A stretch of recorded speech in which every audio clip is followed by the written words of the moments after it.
இன்னைக்கு எபிசோடுக்கான மூணாவது ப்ரோமோல எப்பவும் போல விஜய் சேதுபதி அப்படியே விறுவிறுன்னு வந்தாரு. எப்பவும் போல பாக்கெட் உள்ள கார்டு எடுத்தாரு, கார்டை காமிச்சாரு, போயிட்டாரு. ஆனா எனக்கு தெரிஞ்சு வீட்டுக்குள்ள வந்து பாத்தீங்கன்னா நிறைய பேர் மிச்சர் சாப்பிட்டுக்கிட்டு பேமெண்ட் வாங்கிட்டு இருக்காங்க. இவங்க எல்லாரை விட சிறந்த ஆள் யார் சொல்லுங்க? நம்ம விஜய் சேதுபதி தாங்க. வெளியே ஹோஸ்ட்ன்ற பேர்ல வந்துட்டு பாத்தீங்கன்னா அப்படியே பயங்கரமா மிச்சர் அரன்னு அரைச்சு சாப்பிட்டு அவர் பாட்டுன்னு வாரத்துக்கு ஒரு நாள் வருவேன், 15 வாரமா 15 நாள் வருவேன், வந்து ஷூட்டிங்ல 2 ஹவர் பாத்தீங்கன்னா மொக்க போடுவேன், மொக்க போட்டு பேமெண்ட் வாங்கிட்டு போயிடுவேன். இந்த மாதிரி பயங்கரமா இது வரைக்கும் ஒரு ஹோஸ்ட் சாப்பிட்டு பார்த்துருக்கவே முடியாது. செமையா சாப்பிட்றாருங்க. ஆக்சுவலாக பிரேக்ல போயிட்டு பார்த்தீங்கன்னா கிலோ கணக்கில் எடுத்து வாயில கொட்டின்னு வந்துடுவார் போல. அதை கொட்டிட்டு வந்துட்டா ஷோவில் வந்து பார்த்தீங்கன்னா அரன்னு அரைக்கிறாரா என்னன்னு தெரியல. உண்மையிலேயே இன்னைக்கான ஷோவை காலி பண்ணிட்டாரு. எனிவேஸ் இதில் பார்த்தீங்கன்னா எவிக்ஷன் கார்டு எடுத்து காமிக்கிறாரு. யாரை வெளியே ஏற்றிருக்காங்க அப்படின்றது உங்களுக்கு ஆல்மோஸ்ட் தெரிஞ்சிருக்கும். எஃப்ஜேவை தான். ஸோ எஃப்ஜேவை தான் பார்த்தீங்கன்னா தூக்கியிருக்காங்க. அவனை தூக்கிறதுக்கான மெயினான காரணம் நீங்களாம் நினச்சிக்கிட்டு இருப்பீங்க அவனுக்கு ஓட்டு இல்லை அப்படின்ற மாதிரி. அதுவும் ஒரு காரணம் தான், ஓட்டு இல்லை. அப்போ இப்போ இத்தனை வாரமாக பார்த்தீங்கன்னா அவனுக்கு ஓட்டு இருந்துருச்சா அப்படின்னு பார்த்தீங்கன்னா இத்தனை வாரமும் இல்லை. ஆனால் இப்போ ஏன் தூக்குனாங்க அப்படின்ற ஒரு கேள்வி இருக்குல்ல, அதுக்கான பதிலை தான் இந்த வீடியோவில் பார்க்க போகிறோம். அதெல்லாம் பார்க்கறதுக்கு முன்னாடி சேனலை ஃபர்ஸ்ட் டைம் பார்த்தீங்கன்னா சப்ஸ்கிரைப் பண்ணிக்கோங்க. ஆக்சுவலாக விஷயம் என்னன்னா, இந்த வாட்டி எஃப்ஜே தூக்குறதுக்கு காரணம் எஃப்ஜே வந்து பார்த்தீங்கன்னா தொடக்கூடாத இடத்த தொட்டுட்டான். அதாவது தட் மீன்ஸ் வந்து பார்த்தீங்கன்னா எதுவும் தப்பாக யோசிக்காதீங்க. அவன் வந்து பார்த்தீங்கன்னா விக்ரம் கிட்ட அவன் பகச்சிருக்கூடாது, விக்ரம் வந்து பார்த்தீங்கன்னா அடிச்சிருக்கூடாது.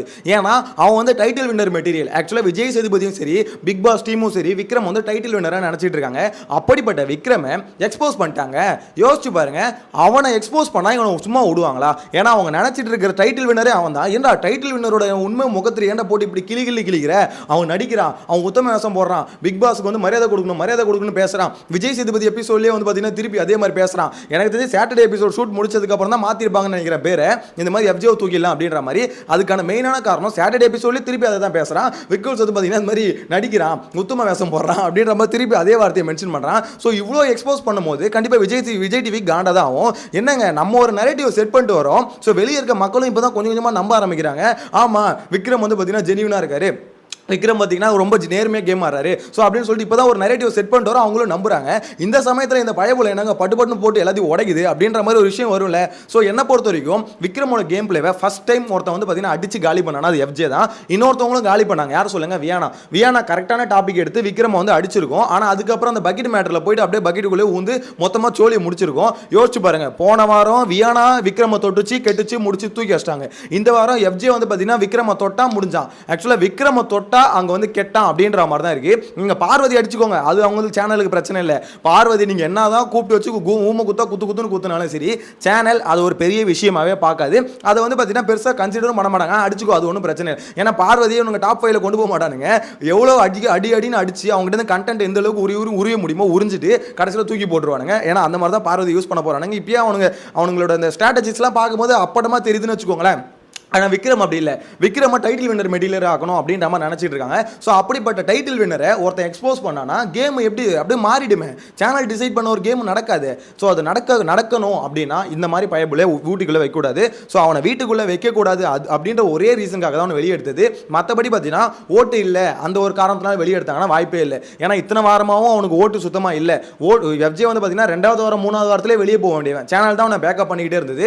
ஏன்டா வெளியே போக மாட்டான் இவன்? ஆர்டர் இவன் எஃப்ஜே வீட்டுக்குள்ள பண்ணது என்ன? லவ் கண்டென்ட் கொடுத்தான். ஓகேங்களா? லவ் கண்டென்ட் தான் மெஜாரிட்டி. ஆதிரே கூட ஃபர்ஸ்ட் கொடுத்தா, நெக்ஸ்ட் வியானா கிட்ட கொடுத்தான். அப்படின்னும் போது அவனோட மேஜர் கண்டென்ட்டே லவ் கண்டென்ட் தான். அது மக்களுக்கும் பெருசாக வந்து பிடிக்கவும் இல்லை, அவனுக்கு மக்கள்கிட்ட வந்து ஒரு சப்போர்ட்டும் இல்லை. அப்படிப்பட்டவனை கிட்டத்தட்ட இத்தனை வாரமாக பார்த்தீங்கன்னா சேனல் வந்து பேக்கப் பண்ணி கூட்டின்னு வந்துருச்சு. ஸோ விஜய் சேதுபதிக்கும் பார்த்தீங்கன்னா தோஸ்து தான் அவன், ஏன்னா புள்ளையோட ஃப்ரெண்டு தானே. ஸோ அப்படி இருக்கும்போது அவனை இந்த வாரத்துக்கு தூக்கிறதுக்கான என்ன பொறுத்த வரைக்கும் மெயினான காரணம் விக்கல்ஸ் விக்ரம் தான். ஏன்னா விக்கல்ஸை தொட்டவங்களை வந்து காலி பண்ணிடுறாங்க. வியானா ஃபர்ஸ்ட் எக்ஸாம்பிள், செகண்ட் எக்ஸாம்பிள் எஃப்ஜே. இதை பற்றி நீங்கள் என்ன நினைக்கிறீங்க? ஆக்சுவலாக சேனல் ஒரு நெரேட்டிவ் ஒன்று செட் பண்ணுறாங்களே, விக்கல்ஸ்னா டைட்டில் வினரு, ஸோ அவர் யாரும் டச் பண்ணக்கூடாது, அவரை வந்து பார்த்தீங்கன்னா அகேன்ஸ்டாக பேசினா அது வந்து ரொம்பவே தப்பு அப்படின்ற மாதிரி நெரேட்டிவ் செட் பண்ணுறாங்களே. இதை பற்றின உங்களோட கருத்து என்ன? யார் அதை விக்ரம் டைட்டில் ஆகிறதுக்கு வாய்ப்பு இருக்கா இல்லையா அப்படின்ற உங்களோட கருத்தை கமெண்ட்டில் மென்ஷன் பண்ணுங்கள்.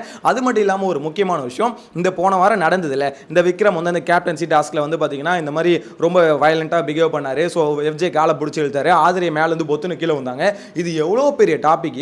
ஆக்சுவலாக 1 hour எபிசோட்லேயே பார்த்தீங்கன்னா விக்ரம் அழுது சாரி கேட்ட எல்லாத்தையும் போட்டாங்க.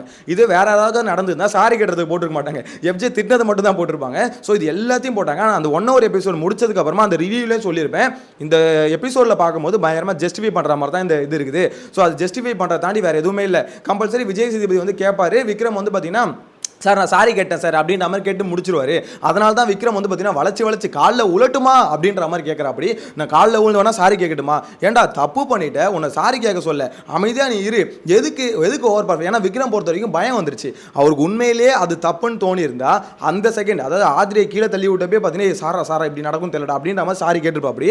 ஆனால் அங்கே ஒரு சாரி கேட்கல, வீட்டுக்குள்ளே வந்ததுக்கு அப்புறமா சாரி கேட்கல. வீட்டுக்குள்ளே வந்து உட்கார்ந்ததுக்கு அப்புறம் எஃப்ஜே போட்டு கிளின்னு கிளிக்கிறான். நல்ல வேஷம் போடாத ஏன்டா இப்படி நடிக்கிற அப்படின்ற மாதிரி எடுத்து ஒரு பாயிண்டா எடுத்து வச்சு நொறுக்குறான். இவன் வந்து பார்த்தீங்கன்னா சுபிக்ஷா வந்து பார்த்தீங்கன்னா வச்சு ஒரு மாதிரி கேம் ஆடுறான். இவன் இப்படிப்பட்டவன் தான். இவன் வந்து பார்த்தீங்கன்னா இந்த வீட்டுக்குள்ளே வந்து அவன் வந்து ஆல்ரெடி செட்டில்டு. ஸோ அதனால தான் வந்து பார்த்தீங்கன்னா ரொம்ப ஜாலியாக ஒரு மாதிரி கேம் ஆடிட்டு இருக்கான், மற்றவங்களை வச்சு எமோஷனில் ஒரு கேம் ஆடுறான் அப்படின்ற மாதிரிலாம் பார்த்தீங்கன்னா போட்டு கிளிச்சிட்டான். அதில் சில விஷயம் பார்த்தீங்கன்னா எஃப்ஜே பேசுறது ஓவராக இருந்தாலும் பல விஷயம் கரெக்டாக தான் இருந்தது.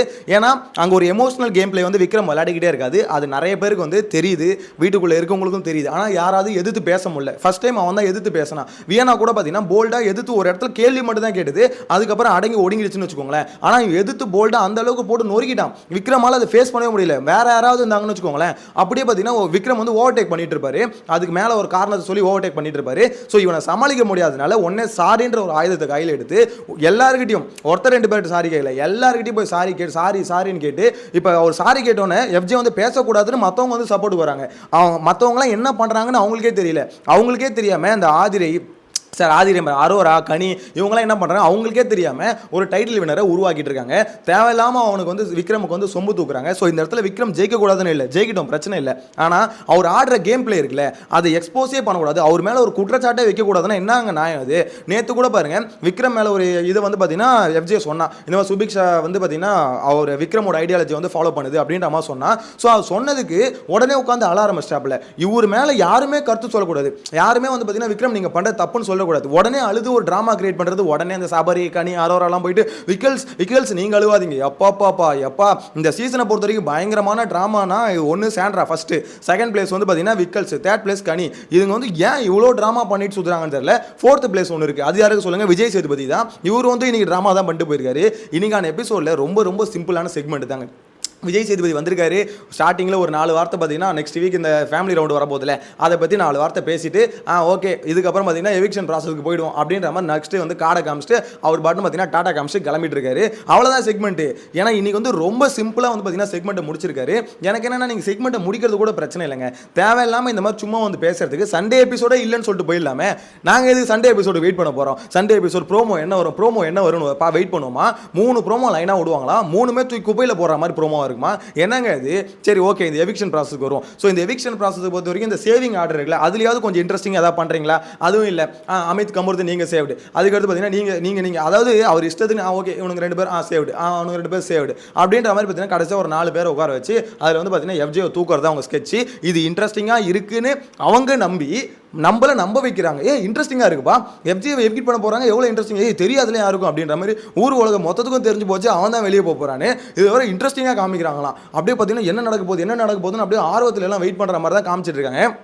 என்னை பொறுத்த வரைக்கும் காலி பண்ணிட்டாருங்க ஷோவை. இந்த மனுஷன் வந்து பார்த்தீங்கன்னா டோட்டலாக காலி பண்ணிட்டாரு அப்படின்ற மாதிரி எனக்கு என்னமோ தோணுது. ஸோ உங்களோட கருத்தை மறக்காமல் கமெண்ட்டில் மென்ஷன் பண்ணுங்கள். நீங்கள் என்ன நினைக்கிறீங்க? எஃப்ஜே எவிக்ட் ஆனது காரணம் என்னை பொறுத்த வரைக்கும் விக்கல்ஸுக்கு அகேன்ஸ்டாக ஒரு பேசுனது அப்படின்ற, அதாவது ஓட்டு ஸ்டார்டிங்லேருந்தே இல்லை, ஓட்டை நான் இப்போ கணக்கெடுக்க மாட்டேன், ஓட்டிங் பேஸில் இவங்க எடுக்கவும் மாட்டானுங்கன்னு வச்சுக்கோங்களேன். ஸோ இந்த இடத்துல வந்து எஃப்ஜே வெளியே தந்து காரணம் விக்கல்ஸுக்கு அகேன்ஸ்டாக பேசுனது அப்படின்னு நான் நினைக்கிறேன். அப்படி இல்லை, ஓட்டுன்னு காரணமாக தான் எஃப்ஜே வெளியே எடுத்திருக்காங்க, அதை நான் நம்புகிறேன் அப்படின்னு நம்ம நினச்சிங்கன்னா அதையும் கமெண்ட்டில் சொல்லுங்கள். Tata bye bye.